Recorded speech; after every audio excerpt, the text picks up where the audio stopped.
آسائش کی تو ایک دن کو آپ اس میں سے تفریق کر دیں کہ ایک دن کم خدائیہ ہلاکت میں اور قریب آ تو جو آپ آرام سے گزارتے چلے جائیں گے وہ آپ بے آرامی کے قریب ہوتے چلے جائیں تو جتنا آپ اس سے بھاگیں گے آگے نا آپ کسی لین بھائی نا سنکھیا آپ کھا لیں امکان ہے بچ جانے کا لیکن موت سے بچنے کا کوئی امکان نہیں ہے. اوپر سے گر پڑے آدمی امکان ہے, ہوائی جہاز میں سے کود پڑے امکان ہے, بچ جاتا ہے کوئی نہ کوئی, کنویں میں گر جائے بچ جاتا ہے, سمندر میں گر جائے بچ جاتا ہے, لیکن موت سے نہیں بچ سکتا.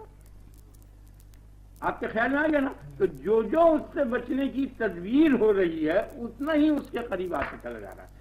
یہی وجہ ہے دھوکے کی کہ در حقیقت جس کی تلاش ہو رہی ہے وہ اب وہ چیز نہیں ہے, اور جس کو حاصل کیا جا رہا ہے وہ اس کا مخالف ہے, مقابل ہے دشمن. یہ دشمن تو اتنے جلدی چلا جائے گا, اتنے جلدی پانی نکل کے حیز پانی میں چلا جائے گا کہ آپ کی سننے کا نہیں. اتنے جلدی اجزائے ناریہ نکل کے ہوا میں نار میں چلے جائیں گے, ہوا میں مل جائے گی, مٹی میں مل جائے گی. یہ بدن کی مٹی میں اس طرح مل جائے گی کہ گویا وہ اس کا جز ہے, اور واقعہ بھی یہی ہے. آپ کو پوچھے گی بھی نہیں کہ یہ ران تھی, یہ کان تھا, یہ آنکھ تھا, یہ ناک تھا, یہ کیا تھا, کچھ بھی نہیں. یہ مٹی بن جائے گی اور اسے کوئی تکان نہیں ہوگی, کوئی تکلیف نہیں ہوگی. سمجھ آ گیا. یہ تو اصل میں دشمن ہے. ان کو گھیر رکھا ہے کسی مقصد کے لیے. جب تک گھیر رکھا اس وقت تک یہ گھرے ہوئے ہیں, جس وقت گھراؤ جاتا رہے گا یہ سب اپنے اپنے حیزوں میں چلے جائیں گے, اور اتنے جلدی کوشش کریں گے کہ آپ اس کا اندازہ نہیں کر سکتے. تو اپنے نفس کے پہچاننے کی سب سے بہتر تدبیر یہ ہے کہ نفس جس مغالطے میں پڑ گیا ہے جس زندگی کے, وہ مغالطہ رفع ہو حالن, نہ قالن, نہ فکرن. سمجھ آئیے نا. نہ تو وہ قول سے سمجھ میں آئے گا, نہ وہ فکر سے سمجھ میں آئے گا, بلکہ وہ صرف حال سے سمجھ میں آئے گا. خیال میں آ گیا یا نہیں؟ یعنی آپ کو اپنے بیٹے سے محبت ہے یا نہیں؟ ہر شخص کو بیٹے سے محبت ہوتی ہے, وہ محبت محسوس نہیں ہے, نہ آنکھ سے دکھائی دیتی ہے. حواس سے خمسہ میں سے کوئی حادثہ اس کا ادراک نہیں کرتا. نہ وہ عقلی ہے کہ عقل نے دلالت کی ہے, کوئی دلیل بیان کی ہے بیٹے سے محبت کرنے کی. سمجھ آ گیا نا آپ کی؟ بلکہ وہ حالی چیز ہے بیٹے کی محبت. تو وہی چیز جو ہے وہ حالی علم اپنی محبت کے لیے پیدا کرنے کا.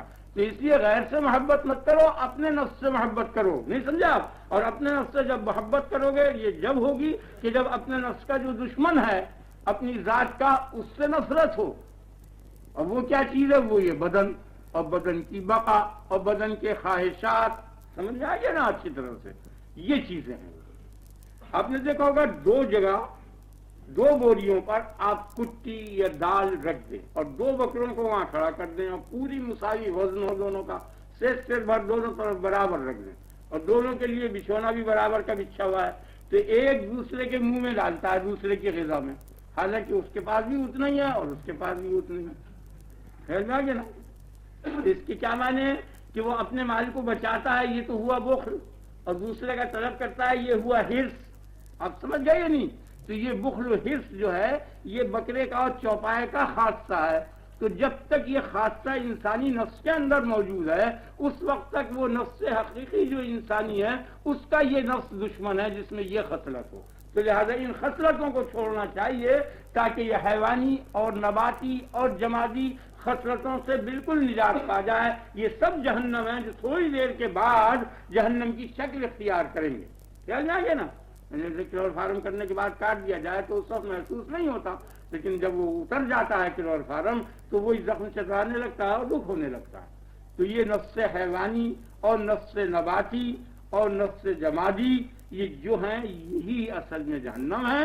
اس کے اترنے کے بعد اس تعلق کے یہ سب جہنم کی شکل اختیار کریں گے. یہی دکھ ہے, یہی بری چیز ہے. انہی سے بے تعلقی ہونی چاہیے, جب جا کے اپنے نفس کی شناخت ہوگی, اور نہیں تو نہیں ہونے کی. قولی بات جو ہے وہ اتنی ہے جو میں نے آپ کے سامنے بیان کر دی.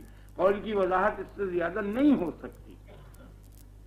اور جب وہ حالن اپنے نفس کو دیکھ لے گا تو جب اس کو دیکھا کہ یہ نہیں ہے میرا نفس, یہ میری ذات نہیں ہے بلکہ کوئی اور شے ہے. یہاں بھی دیکھیے آنکھ کے سامنے چیز ہوتی ہے اور کتاب کے مطالعے میں انسان مصروف ہوتا ہے تو وہ چیز نظر نہیں آتی. جو اہل کتاب ہیں, جو لوگ کتاب پڑھنے والے ہیں یا سوچنے والے ہیں, وہ اس بات کو سب جانتے سمجھتے ہیں. یہ کسی خاص تجارتی معاملے میں انہماک ہو اور اس وقت کھانا لا کے رکھا جائے وہ نظر نہیں آتا سامنے, حالانکہ آنکھ کے سامنے ہوتا ہے. تو اس سے یہ پتہ چل گیا کہ آنکھ نہیں دیکھتی, کوئی اور شے دیکھ رہی ہے. آنکھ نہیں سونگتی، ناک نہیں سونگتی، کوئی اور شے سونگتی ہے، کل اعمال کوئی اور شے کر رہا ہے، وہی شے آپ کی ذات ہے. یہ سب اس کے آلات ہیں. اگر صحیح استعمال ان کا کیا گیا تو اس کو کچھ مدد مل جائے گی اس سفر میں، اگر صحیح استعمال نہیں کیا تو مضر ہو جائے گا. کیا جائیں گے نا، جیسے چھری کہ اس کا صحیح استعمال کیا تو ترکاری بن جائے گی، اور بے احتیاطی سے استعمال کیا تو انگوٹھا اور ہاتھ کٹ جائے گا. وہی چھری ہے، ایک ہی چیز ہے. تو یہ بدن مثل چھری کے ہے، اس سے کام لینا ہے بس، کیونکہ اسے چھوڑنا پڑے گا. ہر وقت ساتھ چھری نہیں رکھی جاتی، اسی طرح ہر وقت ساتھ آنکھ ناک کان کو نہیں رکھنا پڑے گا. خیال رکھیں. اب جو خواب دیکھتا ہے تو کون سی آنکھ دیکھتی ہے؟ خواب دیکھ رہا نہیں، یہ آنکھ تو بند ہوتی ہے، یہ کان بند ہوتے ہیں، یہ زبان بند ہوتی ہے، تو بے زبان کے بولتا ہے، بے آنکھ کے دیکھتا ہے، بے کان کے سنتا ہے. تو معلوم ہو گیا کہ یہ سب چیزیں اس کے اندر موجود ہیں، اور یہ آلات ہیں، صرف کسی خاص مقصد کے لیے دیے گئے ہیں، جس مقصد کی تشریح آگے آ جائے گی انشاءاللہ. آپ سمجھ گئے نا؟ تو جس وقت وہ اپنی ذات کا معائنہ کرے گا بس، اور وہ مشاہدے میں آ جائے گی اور قطعی آئے گی. آپ سمجھ رہے ہیں نا؟ اور اللہ تعالیٰ آپ کو مجھ کو دونوں کو توفیق عنایت کرے کہ جو صحیح علم حاصل ہو وہ علم کشفی اور مشاہدی وہی صحیح علم ہے. سمجھا گیا نا آپ کے اچھی طرح سے یا نہیں؟ تو اب وہ جو ہے وہ کیا شے ہے؟ وہ صفت ہے قل الروح من امر ربی. تو امر کے جانتے ہی عامر کو جان جائے گا. اب سمجھ گئے نا؟ وَإِذَا أَخَذَ رَبُّكَ مِن بَنِي آدَمَ مِن ظُهُورِهِمْ ذُرِّيَّتَهُمْ وَأَشْهَدَهُمْ عَلَىٰ أَنفُسِهِمْ. یہ جو معاہدہ ہوا تھا تو یہ کیا ہوا تھا؟ وَأَشْهَدَهُمْ عَلَىٰ أَنفُسِهِمْ، ان کو ان کے نفسوں کا مشاہدہ کرایا، اور پھر یہ کہا أَلَسْتُ بِرَبِّكُمْ، کیا میں تمہارا رب نہیں ہوں؟ چونکہ وہ مشاہدہ اپنے نفسوں کا کر چکے تھے، اس لیے فر انہوں نے کہا قالوا بلا، کیوں نہیں ضرور تو ہمارا رب ہے. تو معلوم ہوا کہ مشاہدہ نفس جو ہے وہ علت ہے اقرار رب کی. ذہن میں بیٹھ گئی؟ آپ کو نفس کا مشاہدہ ہوتے ہی عرفان رب ہو جائے گا. یہ آیت میں نے آپ کے سامنے پڑھ کر سنائی، اور بالکل صاف آیت ہے، اور ظاہری معنی ہے اس کے، کوئی اس میں تکلف و تعویل نہیں. وَأَشْهَدَهُمْ عَلَىٰ أَنفُسِهِمْ، ان کو ان کے ذاتوں کا اور نفسوں کا مشاہدہ کرایا ہے. وَأَشْهَدَهُمْ عَلَىٰ أَنفُسِهِمْ، اور پھر ان سے یہ کہا بولو کیا کہتے ہو؟ أَلَسْتُ بِرَبِّكُمْ، کیا میں تمہارا رب نہیں ہوں؟ قالوا بلا، کیوں نہیں؟ انہوں نے تو مشاہدہ کر لیا تھا نا اپنے نفس کا. تو جس نے اپنے نفس کا مشاہدہ کیا اس نے اپنے رب کا مشاہدہ کیا، جس نے اپنے رب کی معرفت کی اس نے اپنے نفس کی معرفت کی، اس نے اپنے رب کی معرفت. سمجھ لیں؟ تو اصل چیز یہ ہے کہ خدا کی نافرمانی کی وجہ جو ہے وہ صرف خدا کا نہ پہچاننا ہے، اور خدا کے نہ پہچاننے کی وجہ صرف اپنی ذات کا نہ پہچاننا ہے، اور اپنی ذات کے نہ پہچاننے کی وجہ اپنے دشمن کو اپنی ذات سمجھنا ہے. یہ سب دشمن ہے، کیا جائے؟ اور ان کی طرف دل نہیں ملتفت ہونا چاہیے. بہت قریب وقت آ رہا، ابھی تو ذرا سے آواز سے ان کی طرف جاتا ہے، ڈھونڈتا ہے، کوشش کرتا ہے. ایک وقت آئے گا یہ بار بار آواز دیں گے، ابا، اماں، فلاں، چچا، ماموں، پھوپھی، تو مڑ کے بھی آپ نہیں دیکھیں گے. نہیں سمجھا؟ ذرہ برابر بھی اگر آپ کا تعلق ہوتا تو آپ جواب دیتے اور مڑ کے دیکھتے. دیکھنے تک کی نہیں ہے، آپ کا جدھر رخ ہوگا وہ الی ربکم ترجعون، اسی کی طرف رجوع ہو گئے، ان کی طرف نہیں. برابر چیختے ہیں نہیں آخر ٹائم پر ہماری طرف دیکھو، یہ کرو وہ کرو، کہنا معاف کرو. بہت بات بولتا ہے مجھ سے، جو ان قریب مرنے والا ہے اس کے سامنے تو کہیں سنتا ہے اس کی بات، بالکل پرواہ نہیں کرتا. تو معلوم ہے کہ وہ اس وقت اصلی حالت میں ہے، وہ اپنے آپ کو اب دیکھ رہا ہے آہستہ آہستہ، اس لیے وہ ان کی طرف سے نظر پھیر لیتا.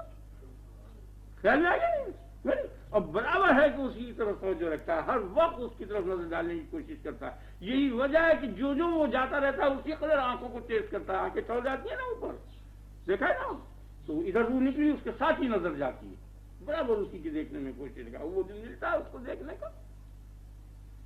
اگر وہ صحیح راستے پر گیا اور ٹھیک گیا تھا تو وہ کامیاب ہوتا ہے، نہیں وہ باعث حسرت کا ہوتا ہے. وہ دیکھنے سے کیا فائدہ ہوتا ہے؟ آنکھ چڑھ جاتی ہے نا تو وہ در حقیقت اس کو روح کو دیکھنے کے لیے نظر جو ہے روح کے ساتھ جایا کرے. اس کی شناخت کرو بس. اور اس کی شناخت کی علت یہ ہے کہ اس سے نفرت کرو، اس سے بے شناختی کرو، اس کو اپنا نہ سمجھو. یہ آپ کا نہیں ہے، نہ کان آپ کا. یہ تو سب آپ کے خلاف شہادت دیں گے. ہاں، یہ تو سب دشمن ہیں، آنکھ ناک کان وغیرہ سب. الیوم تشہد علی السنتہم، زبان سب، کوئی عضو ایسا نہیں ہے جو آپ کے خلاف شہادت نہ دے. تو جو شہادت آپ کے خلاف عدالت میں دے وہ دوست ہے، دشمن ہے، اپنا ہے، پرایا ہے، بولو کیا کہتے؟ ٹھیک ہے نا؟ سارا قرآن بڑھا ہوا ہے کہ یہ سب شہادت ہے. جگہ جگہ آیات تفصیل کے ساتھ موجود ہیں کہ یہ سب شہادت دیں گے. تو جو ہمارے خلاف شہادت دے، اور یہ ایسا آج یہاں آپ کو معلوم ہو جائے کوئی مقدمہ ہو، فلاں شعبے میں اس کو گواہ نہ بنانا، تمہارے خلاف شہادت دے دے گا، اور جب آپ کو یقین ہو جائے تو کیا آپ اس کو اپنا رفیق سمجھیں گے؟ تو یہ سب آپ کے دشمن ہیں، ان سے دشمنی کرو جتنی بھی ہو سکے، بس تب جا کے اپنے ذات کا پتہ چلے گا. آگے نا تو اصل فسق کی علت یہ نکلی کہ اپنے آپ کو انسان بھول گیا ہے اور غلط فہمی میں پڑ گیا ہے، اور یہ کہہ رہا ہے یہ میرا یہ میرا یہ میرا، در حقیقت کوئی بھی کسی کا نہیں، وہ کسی اور کا ہے جس کو یہ اپنا کہہ رہا ہے. آگے نا، اور یہ دار سفر ہے، اس کے اندر جو بھی کچھ آپ کو کاروبار کرنا ہے کرا لیجئے، یہاں جو کچھ کما لیں گے وہ وہاں اپنے گھر جا کر آپ کھا لیں گے اس کو، اور کام آ جائے گا. خیال میں آ گیا نا کہ نہیں؟ اب وہاں سے ایسا بکھیڑا نہ خریدیے کہ لکڑیاں ہیں، پتھر ہیں، کنکر ہیں، سفر میں سے ہیں، اپلے ہیں، یہ اس قسم کی چیزیں نہیں، بلکہ جو کچھ کمایا ہے اس کے بھی پیسے نہیں ہونے چاہیے، ریزگاری نہیں ہونی چاہیے گلٹ کی، بلکہ نوٹ ہوں، نوٹ بھی روپے والے نہ ہوں، 100 کہ بہت آہستہ سے آرام سے اندر رکھ لو، نہیں لطیف ہوتا ہوا چلا جائے وہ، کیونکہ اس کے رستے میں چھن جانے کا، گر جانے کا اندیشہ ہے، بہت باریک چیز ہے. اور پھر اس کو بڑی حفاظت سے اندر رکھ لو، تو جس قدر اندر رکھو گے اتنا ہی وہ محفوظ ہوتا چلا جائے گا. آگے نا آپ کے خیال ہاتھ میں رکھو محفوظ ہو گیا، اور یہاں اندر اس جگہ پہ رکھ لو، یہاں جیل میں اور محفوظ ہو گیا، اس لیے آپ پیٹ کے اندر رکھ لو چیر کے اور محفوظ ہو گیا. آپ سمجھ گئے؟ لیکن وہ بھی چیر سکتا ہے، وہ بھی جاتا رہے گا. تو سمجھ لو دل جو ہے، دل یعنی روح کے اندر رکھ لو کہ روح کے ساتھ ہی وہ چلا جائے گا، پھر باقی سمجھے نا، اسی کا نام ایمان ہے.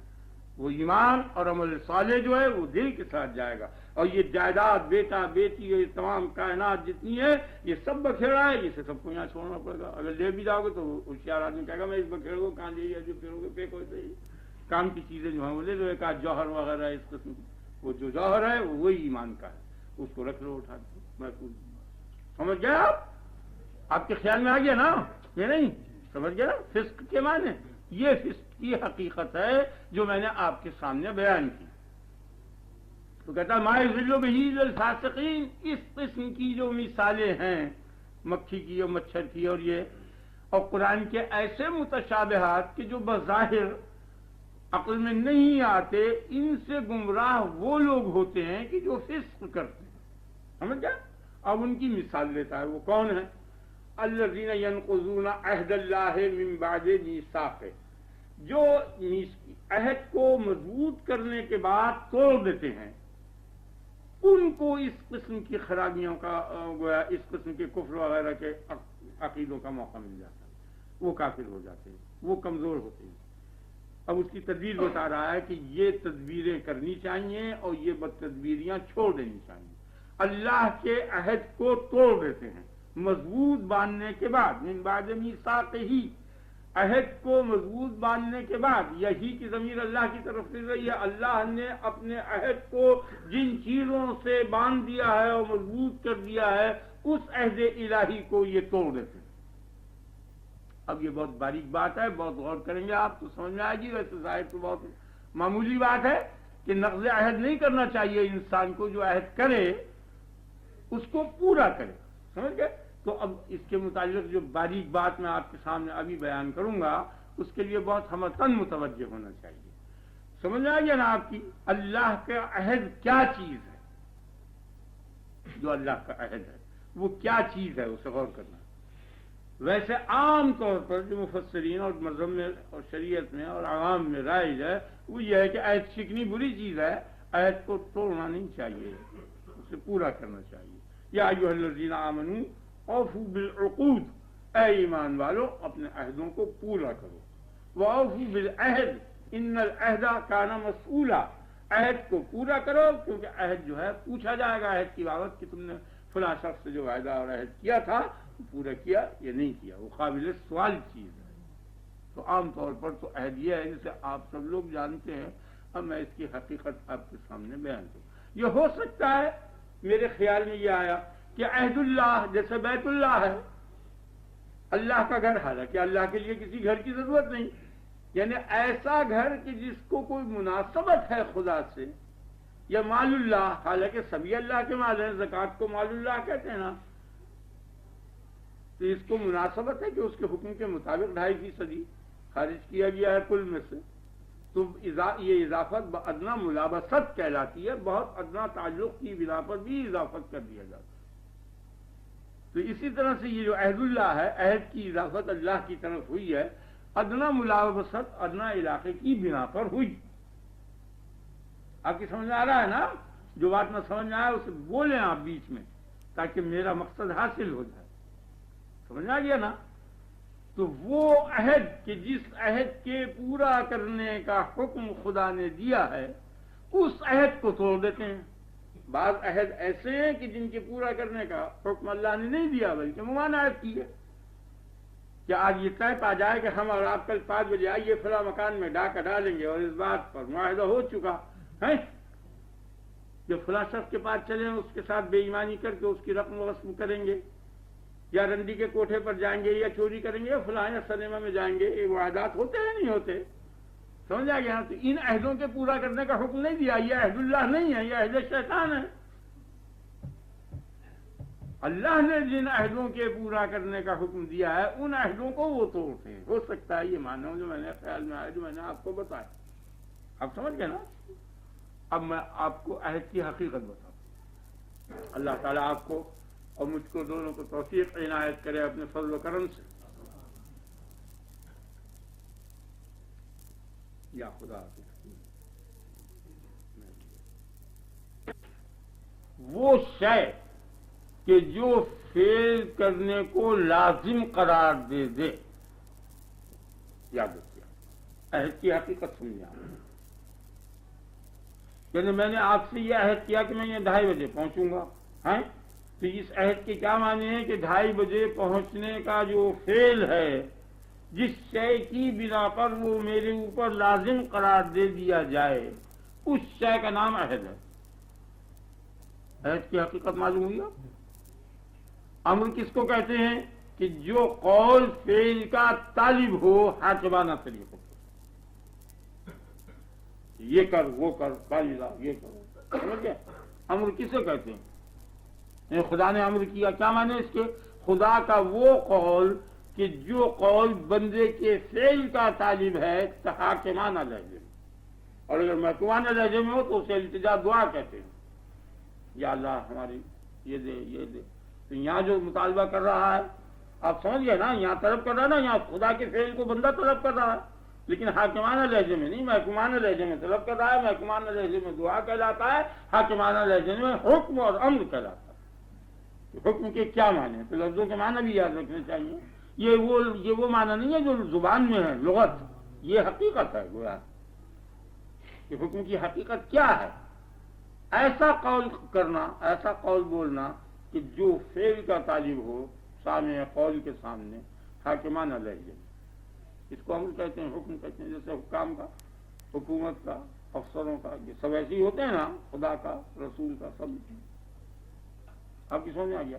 تو عہد کے کیا معنی ہوئے؟ وہ شے جو فعل کو لازم قرار دے دے، اور امر میں فعل لازم نہیں ہے، کرے یا نہ کرے، لیکن عہد میں لازم قرار دے گا، وہ خاص ہے امر سے۔ ایک تو خدا کا امر ہے اور خدا کا عہد ہے۔ عہد میں تو اس نے لازم قرار دے دیا فعل کو، وہ شے جو فعل کو، فاعل سے فعل کو لازم قرار دے، لازمی طور پر اس کو کرنا پڑے۔ اور امر میں مطالبہ ہے صرف اس کی خوشی نہ کرے، وہ برا ہو یا اچھا ہو، اس سے بحث نہیں، لیکن لازمی ہے، عہد میں لازمی ہے۔ تو کبھی وہ شے قول ہوتی ہے اور کبھی غیر قول ہوتی ہے، سمجھ آئیے؟ جیسے ہم نے آپ نے معاہدہ کیا کہ ہم یہاں 2:30 بجے آئیں گے، یا اس کو چھپوائیں گے، یا اس تقریر کو سنوائیں گے، ایک عہد ہو گیا۔ آپ نے کہا 9 بجے ہمارے گھر پہ ہم ریکارڈ بجائیں گے، آپ سمجھ گئے نا؟ تو یہ تو قول ہوا، اس قول نے فعل کو آپ کے لیے لازمی قرار دے دیا، اب 9 بجے آپ کو اس مشین کو رکھنا پڑے گا، وہاں موجود رہنا پڑے گا۔ اور کبھی قول کے علاوہ غیر قول ہوتا ہے معاہدے میں، وہ ہو گئی بات، ان کو لاؤ ہاتھ پہ ہاتھ مارو، ایسے ہوتا ہے نہیں؟ قول کو پختہ کرنے کے لیے، عہد کو پختہ کرنے کے لیے ہاتھ دیتے نہیں؟ تمام یو پی میں، دلی میں، سب جگہ یہ رائج ہے نا، پھر سمجھ میں آ گیا نا؟ تو یہ قول نہیں ہوتا، لیکن یہ بھی عہد ہے، اس کو بھی توڑ دے تو بہت برا معلوم ہوتا ہے اور بڑی بدنامی ہوتی ہے، اور یہ بلکہ زیادہ پختہ ہو جاتا ہے غیر قولی جو ہے۔ آپ کی سمجھ میں آ گیا یا نہیں آیا؟ اگر یہ بات نہیں سمجھ میں آئی تو آگے جو باریک موضوع ہے قطعی نہیں سمجھ میں آنے کا۔ کہ عہد کیا چیز ہے؟ وہ شے کہ جو فعل کو لازم کر دے فاعل پر، سمجھیں؟ اب وہ قول ہو یا غیر قول ہو، یعنی قول کو سننے کے بعد، اس کے تسلیم کرنے کے بعد اس کا فعل کا انجام دینا، اس پر لازم قرار دے دیا گیا۔ عہد لینے کی یہ معنی سمجھنے آ گیا نا آپ سے؟ اور یہ کبھی غیر قول بھی ہوتا ہے، جیسے میں آپ کو ہاتھ کی مثال لی، ایسے سے کیا درستی ہے پیمان بستہ ہو، جو قول دے تو رنگ حنا کا شکستہ ہو۔ یہ سب دلی میں ہمیشہ قول دینا جو ہوتا تھا وہ زبان سے نہیں کہتے تھے، بلکہ ہاتھ پہ آسنا، اور ہمارے یہاں اب تک کا رواج دلی میں، اور یوں اشارے۔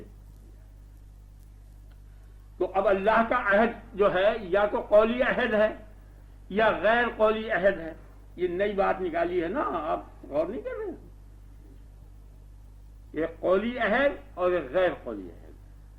قولی عہد جو ہے تو ایک قولی عہد تو وہ ہے جس کی آیت میں نے ابھی آپ کو پڑھ کر سنائی کہ آدم کی پشت میں سے ذریت کو اس کی نکالا اور اس سے عہد لیا، الستو بربکم قالوا بلی، سب نے کہا کیوں نہیں۔ ایک تو یہ عہد کیا ہے، لیا ہے اولاد آدم سے۔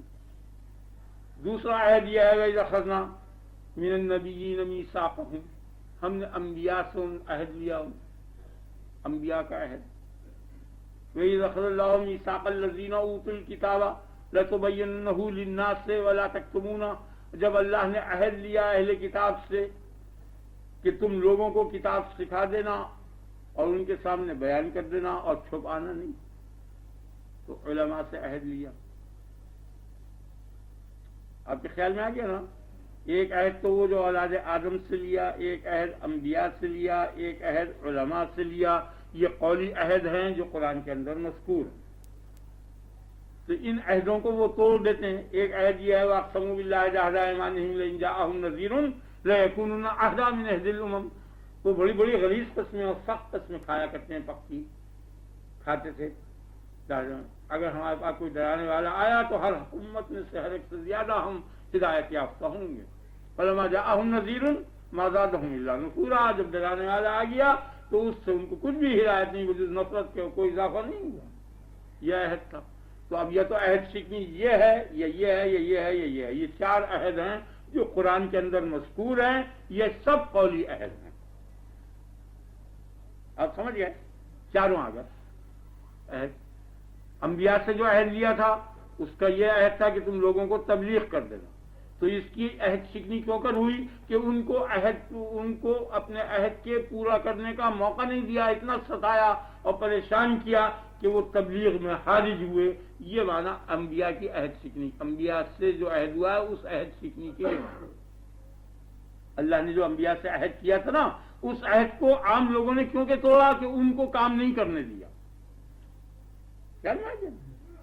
اور علماء سے جو عہد ہوا تھا اس کو کیوں کر توڑا کہ تم لوگوں کے سامنے بیان کر دینا کہ آخر زمانے میں محمد رسول اللہ صلی اللہ علیہ وسلم آئیں گے اور وہ خاتم النبیین ہوں گے، اس بات کو چھپانا نہیں۔ علماء اہل کتاب سے یہ عہد لیا تھا اور وہ عہد کو انہوں نے توڑ دیا۔ خاص جماعت نے جو قسم کھائی تھی کہ نبی صلی اللہ علیہ وسلم کوئی نبی آیا، نذیر آیا تو ہم ضرور ہدایت یافتہ ہوں گے، جب نذیر آیا تو انہوں نے نفرت کی، انہوں نے یوں عہد کی۔ آگیا روز ازل میں جو عہد کرائے تھے الستو بربکم قالوا بلی، اس کو ان کے سب نے توڑ دیا۔ یہ چار عہد قولی تھے جس چاروں کو توڑ دیا۔ سمجھ آ گیا نا آپ؟ تفصیل سمجھ آ گئی کہ یہ اللہ کا کون سا عہد ہے؟ یہ میں نے آپ کو بتایا، یہ چار ہی عہد ہیں جو کتاب اللہ میں موجود ہیں، اور یہ چاروں میں نے آپ کو سنا۔ اب ہم یہاں یہ بات کہتے ہیں کہ عہد، یہ تو عہد قولی تھا، اب عہد غیر قولی جس کی ہم نے ابھی آپ کے سامنے تالی کی مثال دی تھی کہ وہ کیا ہے، اصل میں وہ عہد قولی، عہد غیر قولی ہے، اسے غور کریں کہ عہد کے معنی یہ ہے کہ فعل کو لازم قرار دے. بھئی یہی ایک ذرا سا جملہ مشکل ہے، اسے غور کر کے سمجھ لیں، آگے صاف ہے جیسا آپ اب تک سنتے چلے آئے آپ کہ اس میں کوئی دقت کی بات نہیں تھی. یہی ٹکڑا ہے ذرا باری کہ فعل کو لازم قرار دے. تو اللہ تبارک و تعالی نے تمام مصنوعات و مخلوقات کو پیدا کیا اور سب سے عہد لیا. جیسے آگ ہے، اس سے عہد لیا کہ گرم ہی رکھیو اور جلائیو، وہ کبھی اس عہد کے خلاف نہیں کرتی، برابر جلا رہی ہے. سورج سے عہد لیا ہے، نہیں سمجھا آپ؟ اور دلیل اس کی فاتحہ طون اور کرہا، ان دونوں سے کہا زمین اور آسمان کے تم دونوں میری اطاعت کرو اور عہد کو پورا کرو، خواہ راضی خوشی یا جل بھن کر ناراضگی سے. قالتا اتینا طائعین، زمین اور آسمان نے کہا ہم راضی خوشی عہد پورا کریں گے، تیری اطاعت کریں گے. تو زمین آسمان اور جو کچھ ان کے درمیان ہے وہ سب اس عہد کو جو ان سے ان کے رب نے لیا تھا وہ پورا کر رہے ہیں. کیا پورا کر رہے ہیں؟ یعنی جو وہ فعل ان کے لیے لازمی قرار دے دیا جس کام کے لیے کہا تھا، اس کام کے خلاف وہ نہیں کر سکتے. بھاری سے یہ کہہ دیا تھا کہ جب اوپر سے پھینکا جائے تو نیچے ہی جانا، اوپر نہ جانا، اور وہ نیچے ہی گرے جائے گا. اگر سطح زمین نہ ہو تو اور نیچے جائے، اگر اس سے چیز نہ ہو تو اور نیچے جائے، یہاں تک کہ اگر کوئی روکنے والی چیز نہ ہو تو اب تک نیچے ہی جاتا رہے گا. اتنا مکی ہے اپنے رب کا. اسی طرح حفیظ سے یہ کہہ دیا کہ اوپر جائیے، اگر کوئی قاصر نہ ہو تو وہ برابر اوپر چلا جائے گا. اگر حد امتداد نہ ہو وہ بات دوسری ہے، لیکن اگر امتداد قائم ہو تو لا انتہا چلا جائے گا. ہر شخص جسم سے کہہ دیا کہ 6 جہتوں میں گھیرے رہنا، وہ 5 جہتوں میں کبھی نظر نہیں آئے گا، 4 جہتوں میں کبھی نظر نہیں آئے گا. ہمیشہ 6 جہتوں میں آگے پیچھے دائیں بائیں اوپر نیچے نظر آئے گا.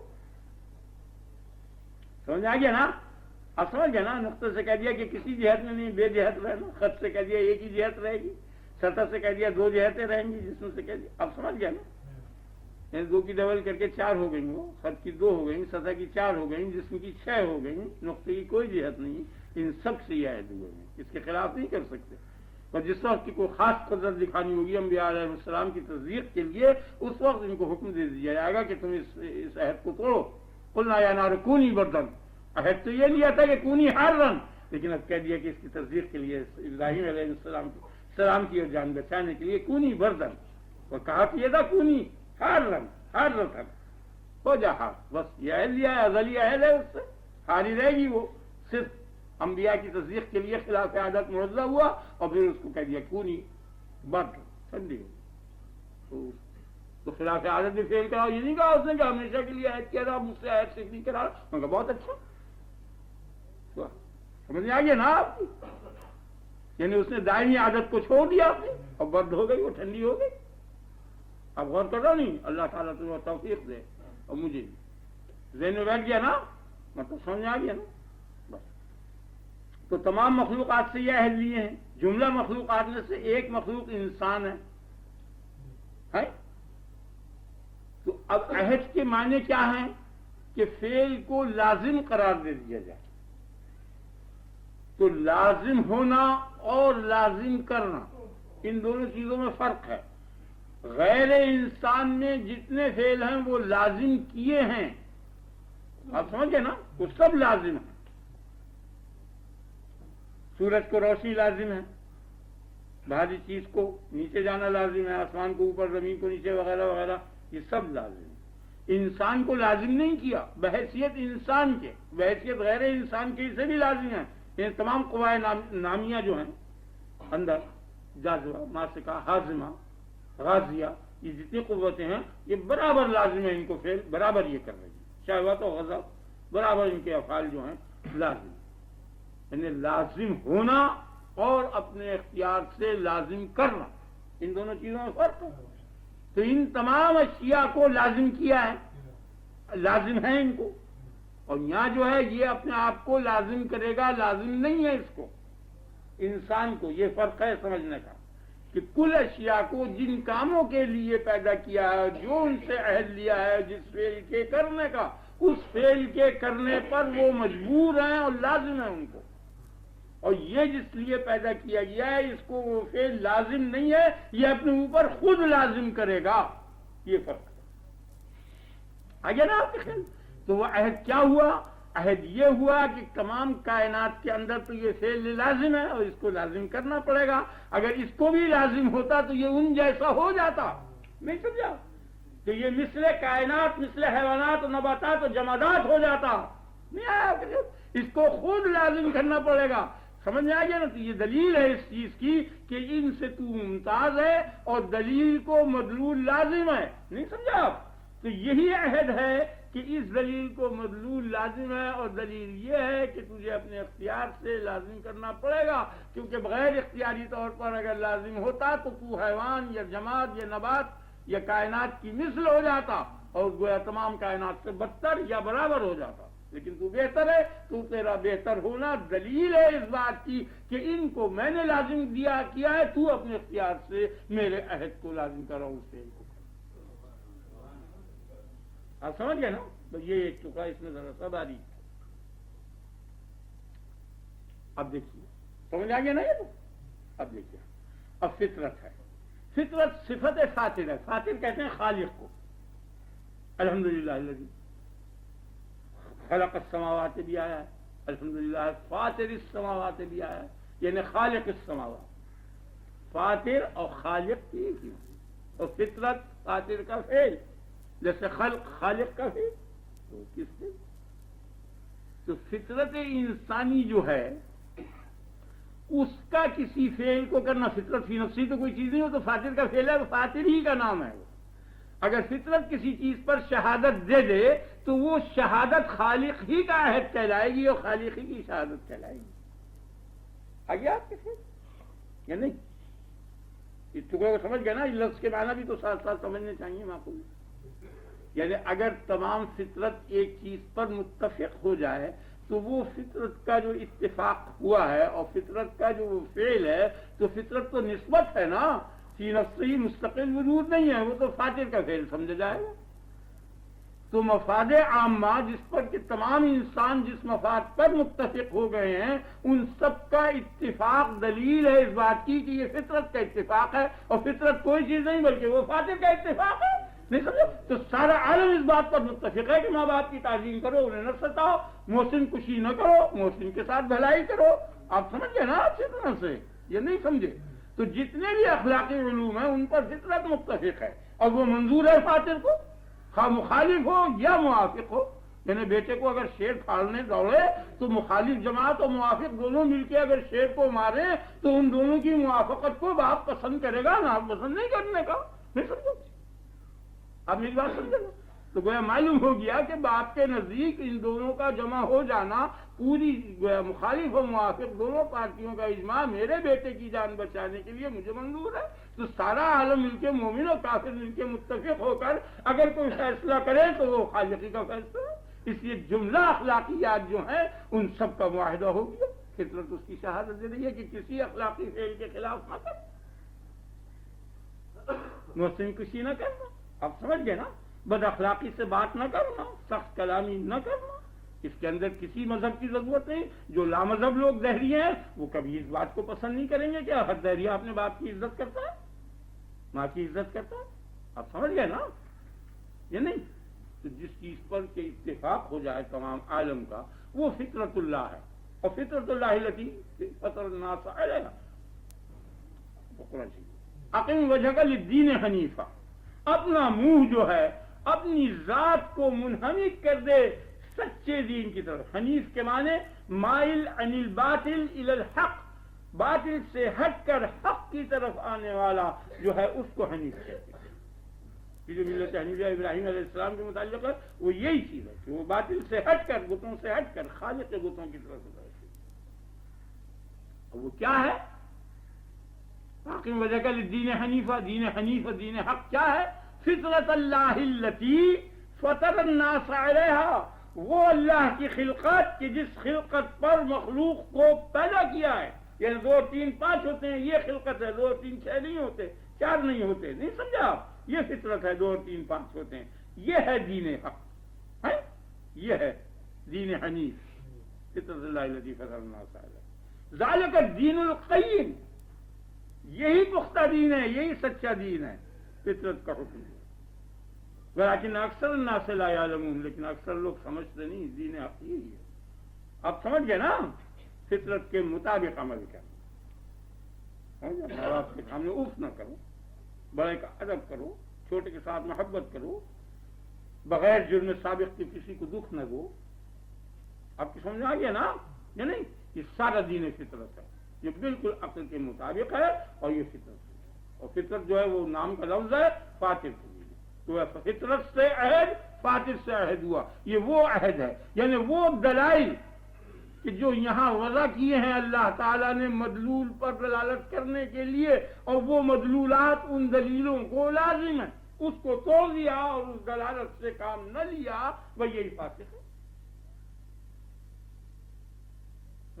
ينقضون عهد الله من بعد ميثاقه، ان کو تو بڑی مضبوطی سے باندھا ہے نا، سورج کو روشنی باندھ دی، خیال میں آ گیا نا، یہ مضبوط عہد ہو چکا، سامنے نظر آ رہی ہے، ہم پوچھتے ہیں سورج ہے یا نہیں، بولو کیا کہتے ہو، کیا کہو گے؟ ہے اس نے سورج کو تو دیکھا نہیں، یہاں سے نظر نہیں آ رہا، وہ اثر کو دیکھا، یہ دلیل ہے اس، تو دلیل سے مدلول کی طرف متوجہ ہونا، اس کا عہد لیا ہے الفطرت نے یا فاطر۔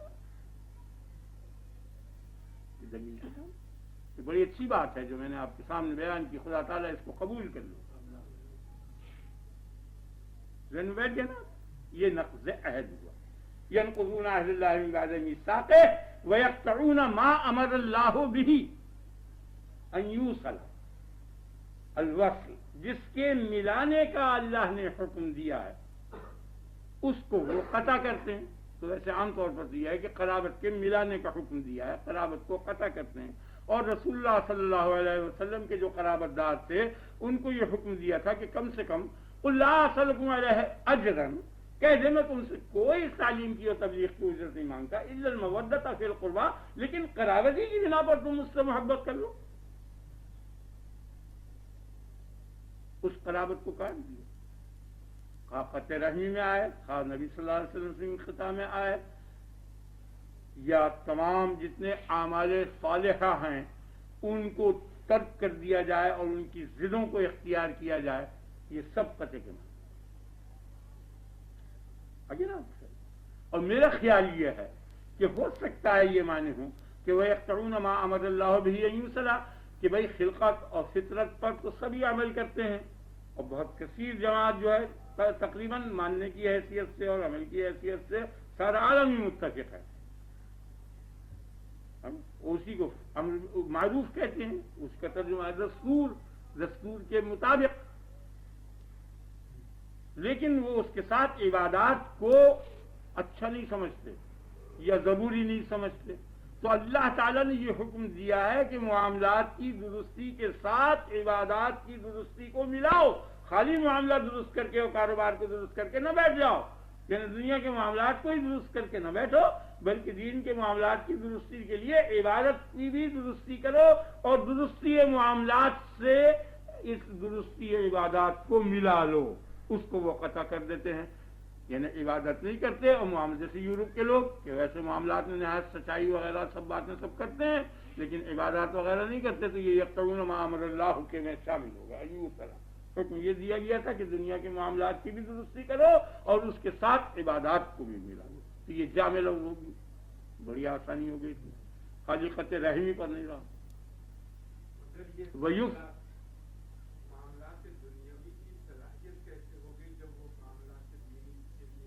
اور وہ سب آ رہا ابھی آتا۔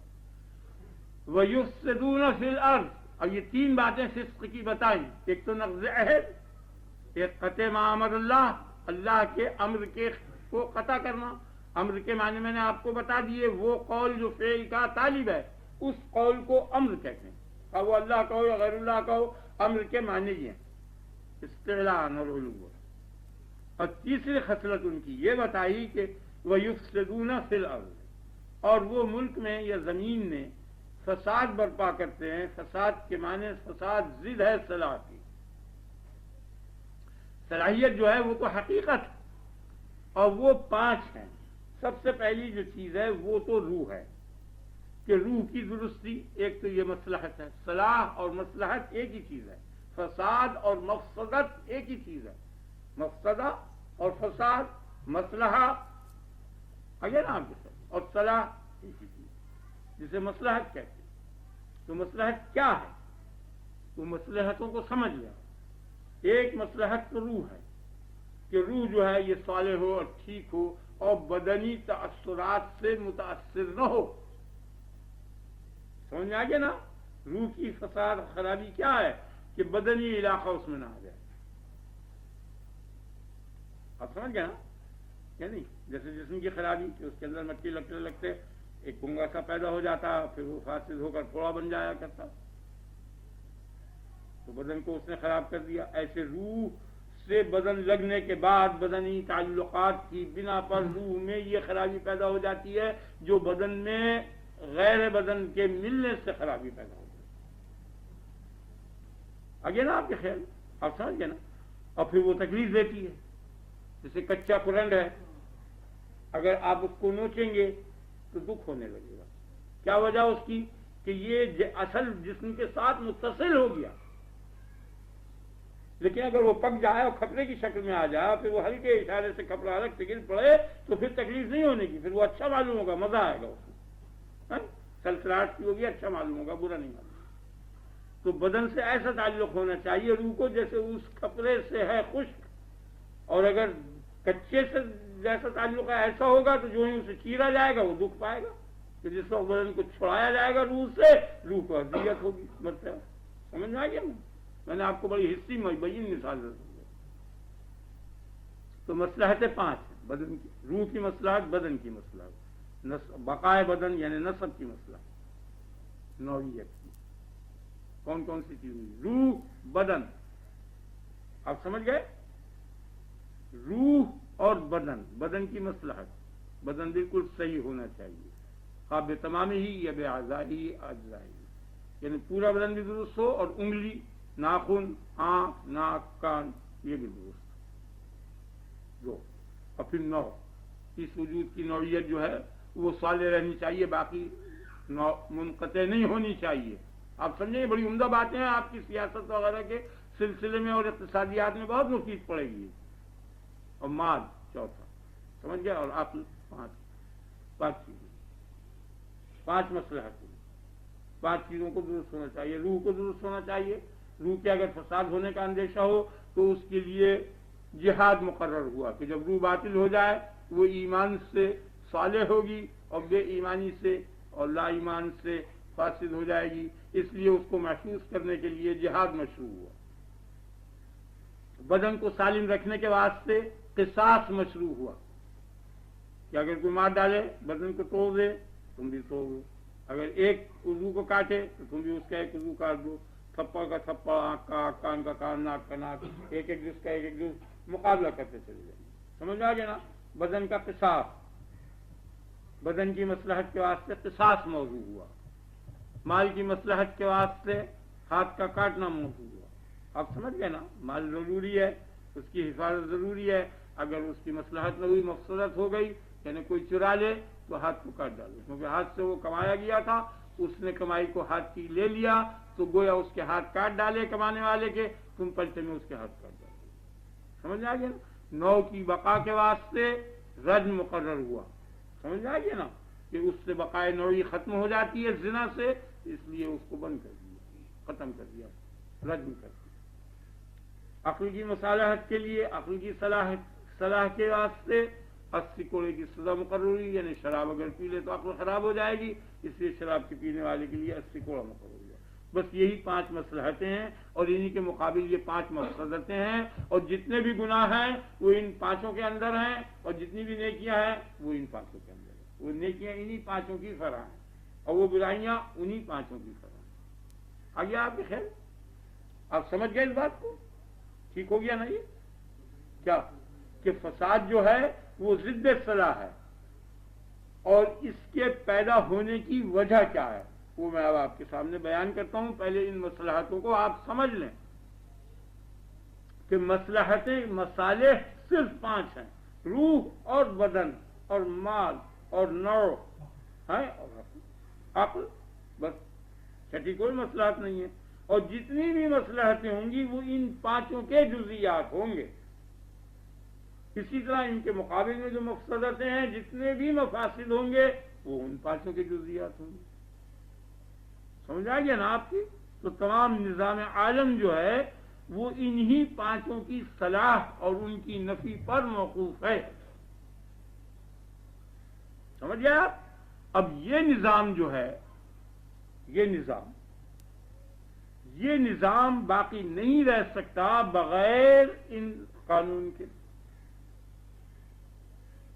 اگر قانون نہ ہو تو کس قانون کے ماتحت کس مفسدت کو دور کیا جائے، یہ کس قانون کے ماتحت مصلحت کو صلاح کے میں لایا جائے. اب سمجھ گئے یا نہیں سمجھے؟ سمجھ آ گیا نا؟ یعنی کوئی نہ کوئی ضابطہ ہونا چاہیے، قانون ہونا چاہیے کہ جس قانون کے ماتحت ان مفاسد سے نجات ہو اور اس فساد کو دور کیا جائے اور ان مسائل کو حاصل کیا جائے.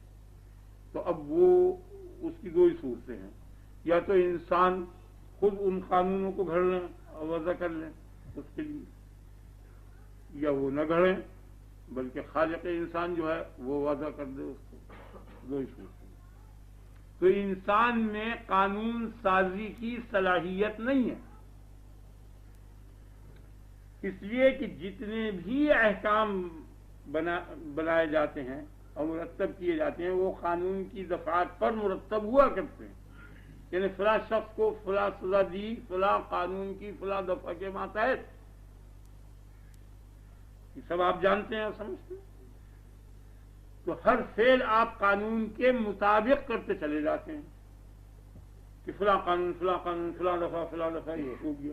لیکن فلاں دفعہ قانون جو ہے یہ کس کے قانون کے ماتحت بنایا گیا؟ یہ لا قانونی ہے. قانون کا وضع لا قانونی ہے. آپ نے خیال کیا نا؟ قانون کسی قانون کے ماتحت نہیں بنا. احکام سب قانون کے ماتحت بن رہے ہیں لیکن قانون جو ہے وہ کسی قانون کے ماتحت نہیں بنا. سمجھا گیا نا یا نہیں؟ آپ سمجھے نا اس بات کو؟ کہاں بنا؟ آپ تجربہ کر کے دیکھ لیجیے کہ قانون کسی قانون کے ماتحت نہیں. دفعات وغیرہ احکام وہ سب قانون کے ماتحت ہوں گی. قانون سازی کسی قانون کے ماتحت، وہ لا قانونی. قانون ہمیشہ لا قانونی ہوگا. نہیں سمجھا ابھی؟ جی کون آئین؟ یعنی وہ جو آئین ہے وہ کس آئین کے ماتحت ہے؟ جان چلیے. نہیں یہ ذکر نہیں ہے. اسلامی اور غیر اسلامی سے تو ابھی بحث ہی نہیں ہو رہی. یہ تو بالکل عقل کے مطابق بحث ہو رہی ہے کہ آپ جو چیز وضع کریں گے کسی ضابطے کے مطابق کریں گے. اب وہ ضابطہ جو ہے وہ بے ضابطہ ہوگا، اور اگر وہ بے ضابطہ نہ ہو وہ باضابطہ ہو تو پھر اس ضابطے کی وضع کس ضابطے کے اعتبار سے ہوگی؟ یعنی ہر ضوابط کا مبدا لا ضابطہ ہوگا. نہیں قرآن سے تو ابھی یہاں بحث ہی نہیں ہو رہی صاحب. یہاں کوئی بحث نہیں ہے، تو بالکل عقلی بحث ہو رہی ہے. جی ابھی وہ تو ثابت ہی کرنا ہے. وہ تو یہ ثابت ہی ہم کو آگے چل کے کرنا پڑے گا. اس کو آپ کیوں لا رہے ہیں؟ ہم تو عقلی بحث کر رہے ہیں. بالکل یہاں قرآن و حدیث سے بحث نہیں ہے. ہاں آپ سن لیجئے، آپ غور کر کے سن لیجئے. مضمون بہت نفیس اور لطیف ہے. اگر اس کو خراب کیا آپ نے تو وہ مضمون نے دماغ سے نکل جائے گا. آپ سن لیں، سننے کے بعد پھر بات کریں. یعنی مطلب یہ ہے کہ ہر شے ضابطے کے ماتحت ہے لیکن ضابطہ کسی ضابطے کے بھی ماتحت نہیں. لا ضابطہ ہے. ضابطہ جب بنے گا وہ خلاف قانون بنے گا، لا قانونی چیز ہوگی. قانون ہمیشہ لا قانونی ہوگا. اور انسان کا ہر فعل قانونی ہے. تو معلوم ہو گیا کہ لا قانونی یعنی اصلی ضابطہ انسان کا فعل نہیں ہے. یہ ہم کو ثابت کرنا تھا کہ خدا کا وہ فعل. اب سمجھ میں آئی آپ کی؟ سمجھ میں آئیے نا؟ یعنی انسان جو فعل کرے گا وہ تو کسی ضابطے ہی کے تو ماتحت کرے گا نا. اور قانون جو ہے وہ بے ضابطہ ہے. تو معلوم ہوا کہ بے ضابطگی جو ہے وہ انسان کا فعل نہیں ہے. لا قانونی جو ہے وہ انسان کا فعل نہیں ہے اور اس کے بغیر کام چل نہیں سکتا. تو معلوم ہو گیا کہ قانون کی تقریر اور قانون کی تجویز جو ہے اور وضع وہ غیر انسان یعنی خالق انسان کرے گا. اسی کا نام خدا ہے اور انہی ضوابط کا نام قرآن ہے. اب سمجھ آئے؟ وہ تو ثابت ہی کرنا تھا جو چیز آپ پوچھ رہے ہیں. یوں سمجھیے کہ عقل نے ایک ضابطہ بنایا قانون، اور قانون بنانے کے بعد دوسری جماعت اس کو نامنظور کر دیتی ہیں کہ ہمیں منظور نہیں ہے، یہ صحیح نہیں ہے، یہ غلط ہے۔ تو ایسا قانون ہونا چاہیے کہ کوئی عقل سے اختلاف نہ کرے، اور انسان اس کے لیے تیار نہیں ہے کہ اپنے جیسے آدمی کے قانون کو مان لے، نہیں سمجھا، اپنے جیسے آدمی کی بات مان لے، یہ دل کے بالکل خلاف بات ہے۔ لہذا ایسا قانون ہونا چاہیے کہ جس میں کل انسان متفق ہو جائے اس کے ماننے پر۔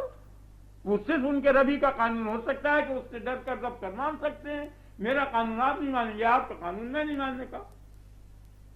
اس کے علاوہ ہم دونوں جماعتوں میں مخالف و موافق دونوں طریقوں کے اندر عقلاء موجود ہیں۔ ہماری عقل کے جتنے قوانین ہیں یا باتیں ہیں ان کو وہ نہیں مانتے، ان کی عقل کی بات کو ہم نہیں مانتے۔ اور اگر عقل پر مدار ہوتا تو عقل دونوں قوموں میں اور کل انسانوں میں مشترک ہے تو سب کے لیے ایک ہی ضابطہ ہو جاتا، اختلاف کی ضرورت نہ تھی، لیکن اختلاف ہو گیا۔ یہ دلیل ہے اس بات کی کہ عقل کافی نہیں ہے، عقل محتاج ہے معلم کی، اور اسی معلم عقل کا نام نبی ہے، اور وہی نمائندہ ہے خدا تعالیٰ کا، وہ خدا اس کی زبان سے ان مضامین کو ادا کراتا۔ تو یفسدون فی الارض کے یہ معنی کہ وہ اللہ اور اللہ کے رسول کے حکم کو، اللہ اور اللہ کے رسول کو نہیں مانتے، اس وجہ سے ملک میں اور زمین میں فساد ہو رہا ہے، یہی فسق۔ اب آگے اس کا نتیجہ نکال دیا، اولئک هم الخاسرون وَيَقْطَعُونَ مَا أَمَرَ اللَّهُ بِهِ أَن يُوصَلَ وَيُفْسِدُونَ فِي الْأَرْضِ اولئک هم الخاسرون، یہی ٹوٹے میں ہیں۔ خاسر خسران سے مشتق ہے، خسر کے معنی ٹوٹا، نقصان۔ ہر وہ شے، وہ عمل کہ جو کرنے کے بعد جس کا بدلہ نہ ملے اس کا نام خسر ہے، نقصان۔ نقصان کی حقیقت کیا ہے؟ ایک فعل آپ نے کیا، پلٹے میں آپ کو اس سے کچھ نہیں ملا۔ مثلا آپ نے 1 روپیہ دیا کہ یہ مٹھائی مجھ کو دے دو، اس نے مٹھائی نہیں دی تو نقصان ہی ہوا نا۔ یہ اسی کا نام خسران، نقصان، حرمان ہے۔ ہر وہ عمل، ہر وہ شخص جو ایسا عمل کرے کہ جس کے عمل کا پلٹا اس کو نہ مل سکے یا نہ ملے، وہی خاسر ہے۔ وَالْعَصْرِ إِنَّ الْإِنسَانَ لَفِي خُسْرٍ، قسم ہے عصر کی، قسم ہے زمانے کی، دہر کی۔ ان الانسان لفی خسر، انسان یقیناً ٹوٹے میں ہے، البتہ تحقیق تو وہ انسانیت کو خسران لازم ہے، کیونکہ خسران کے کیا معنی ہیں؟ بعد اور حرمان، دوری، جو مطلوب سے دور ہے، مقصد اور مطلوب سے دور ہونا، یہی معنی نقصان، ٹوٹے، خسران کے ہیں۔ تو انسان کو کہا کہ انسان ٹوٹے میں ہے، یعنی انسان میں ٹوٹا نہیں بلکہ انسان ٹوٹے میں انتہائی مبالغہ ہے۔ ان الانسان لفی خسر، بلکہ ہونا تو یوں چاہیے تھا کہ ان الخسر لفی انسان، ہمارے یہاں تو یوں بولا جاتا ہے نا، کہ ٹوٹے میں انسان کو شامل کر دیا، انسان گھس گیا ٹوٹے کے بحر کے اندر، ڈوب گیا، شدت مبالغہ، انتہائی نقصان میں ہے۔ ان الانسان لفی خسر، کیوں؟ یہ سمجھ لیا۔ اور کوئی بھی غیر انسان جو ہے وہ ٹوٹے میں نہیں ہے، اس لیے کہ ٹوٹے کے معنی یہ ہے کہ جس کام کے لیے وہ پیدا کیا گیا تھا اس کام تک نہ پہنچاؤ، جو مقصود اور مطلوب اور محبوب اس کا تھا وہ اس کو نہ ملا ہو، وہاں تک نہ پہنچاؤ۔ اور ہر شے جس لیے پیدا ہوئی تھی، جو اس کا مقصد تھا، غایت تھی، اس تک وہ پہنچ گئی۔ اور سورج روشنی کے لیے پیدا کیا، اس نے روشنی دے دی۔ درخت سبزی کے لیے پیدا کیا گیا تھا، اس نے سبزی دے دی۔ زمین سکون کے لیے پیدا کی، وہ ساکن ہو گئی۔ ہر آسمان اور کواکب حرکت کے لیے تھے، وہ متحرک ہو گئے۔ ہر غیر انسان کو آپ دیکھیے کہ جس کام کے لیے وہ پیدا ہے ہوا، اس تک وہ پہنچ گیا، وہ کام اس کو لازم ہے۔ لیکن انسان جس لیے پیدا ہوا تھا، انسان کا جو مقصد تھا، مقصد اس شے کو کہتے ہیں کہ جس کے لیے وہ ہو، اگر وہ نہ ہو تو یہ نہ ہو۔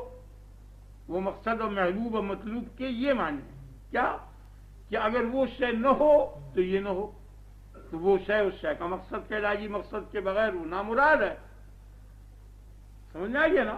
اور مقصد کے ساتھ وہ بامراد ہے، وہ مراد اسی مقصد اور مطلوب اور محبوب کا نام ہے۔ تو اس کی وجہ کیا ہے کہ انسان کی جو حقیقت ہے وہ ہے صرف اختیار۔